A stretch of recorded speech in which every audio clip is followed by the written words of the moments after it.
I'm really, really excited to get all your collective brain power together and to come up with some solutions to how we sort of engage with people and inform them about climate change and get them to change behaviour, really. That's the main reason we're all here today.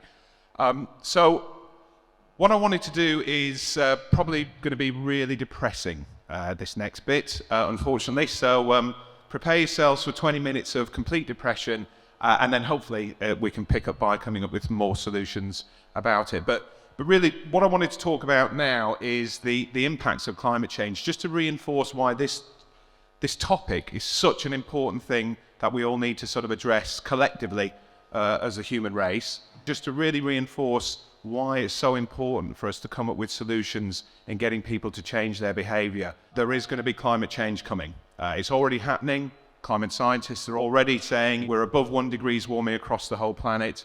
And just to give you a bit of sort of ideas of what's coming down the line, I was talking to one scientist the other day who said if we get above 2 degrees warming, most of the areas across the planet where rice is produced, those crops will fail. So if we don't have any rice, that is a massive impact on sort of food security, poverty across the world. It's going to affect things like supply chains. You probably might have seen a couple of years ago when there was that big ship that got stuck in one of the canals where there's a lot of commerce comes through, and what that did to supply chains across the world and the economy. That stuff's going to be happening on a much larger scale with extreme weather events that accompanies climate change. So we've got all sorts of things. There's going to be political unrest. There's going to be a lot more migration, big impacts on the world economy. You've seen what happened with regards to the war in Ukraine and energy prices. I mean, it's climate change that pales into insignificance, really, with regards to what's coming down the line with climate change. But this isn't just scientists and environmentalists who are worried about this and saying this. There's the World Economic Forum. I don't know if you know them. They meet every year in a place called Davos. It's billionaires, it's all the world political leaders, big business, a bunch of bankers. But they were asked, what are the biggest risks over the next 10 years to the world's economy and the world's population? And out of the 10 that they picked out, 5 of them were directly linked to climate change. And arguably, all the other 5 really are linked to climate change as well and the impacts of climate change. We know this is coming. Our leaders know this is coming. We just need to communicate that over to the general population, and hopefully we can get people to change the way that they behave, which can have a significant impact on reducing those greenhouse gas emissions. Anyway, just to give a bit of context about what's coming down the line, you'll probably remember from last summer, there was a couple of days when it got above 40 degrees in the UK. And what the climate scientists are saying is that's going to be happening on a more regular basis over a longer period. We're going to be, in the UK, experiencing hotter, drier summers and warmer, wetter winters. So this isn't, something that's happening off in a far-off place. And, oh gosh, isn't it terrible? The rice crops fail and lots of people somewhere else, in Africa and Asia, get affected by it. It's going to be affecting us here. So we're going to be having, as I say, a lot hotter, lot drier summers, a lot wetter and warmer winters, more flooding, more extreme weather events. But the Met Office, helpfully, just did a mock weather forecast for 2050 for the summer. So this is just some of the consequences that we might see if we don't start tackling climate change now.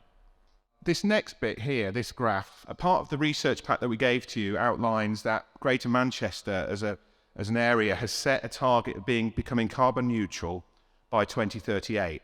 And that's all part of our kind of fair share. We need to hit those targets and get down to as close to zero as we can in terms of greenhouse emissions by 2038.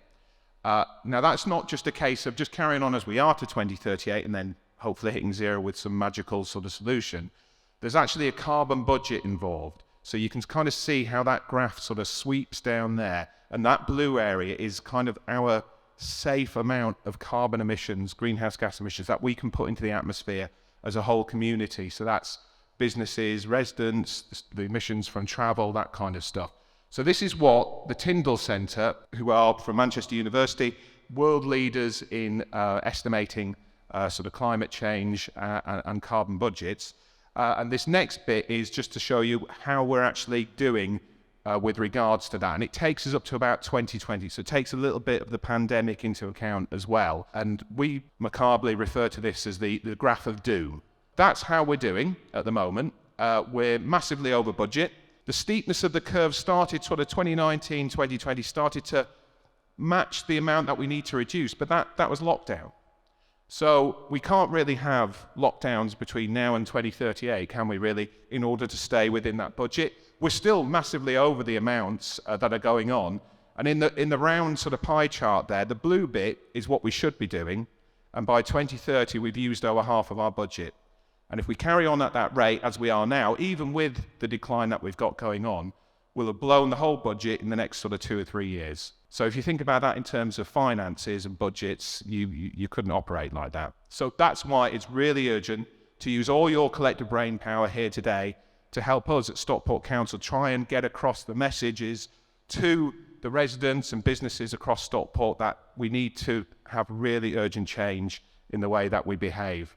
In Stockport alone, we just did a very high-level projection about the costs involved in transitioning to a zero-emission economy. And just for Stockport alone, and this includes what businesses would have to spend, what residents would have to spend, what the council and government would have to spend, it's about £8 billion, which is quite a lot of money. And where we find that from, especially in the current economic climates, is difficult. But if we don't do that, the costs of adapting to the world that we just sort of outlined and showed you earlier, they reckon it's about sort of 10 times higher than that just to adapt to the flooding, to the warmer, hotter summers, dry summers, because there's all sorts of implications that come from that. And that's just for Stockport.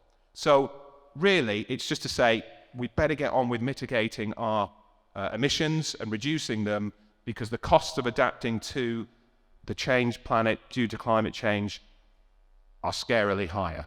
So anyway, that's why we're here today. Hopefully, using your collective brain power, we can come up with some really engaging marketing campaigns to bring people along with us on this journey and impress upon them why it's so important to do so. This is a study by the government which asked people in general, are you concerned about climate change? And as you can see from here, the vast majority of people are very concerned with it, or fairly concerned.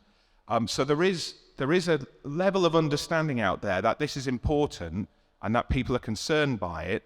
But as I say, it's not translating into actual behavioural change. And that's something that we really need to bridge that gap with. Anyway, that's the really depressing bit, hopefully out of the way now.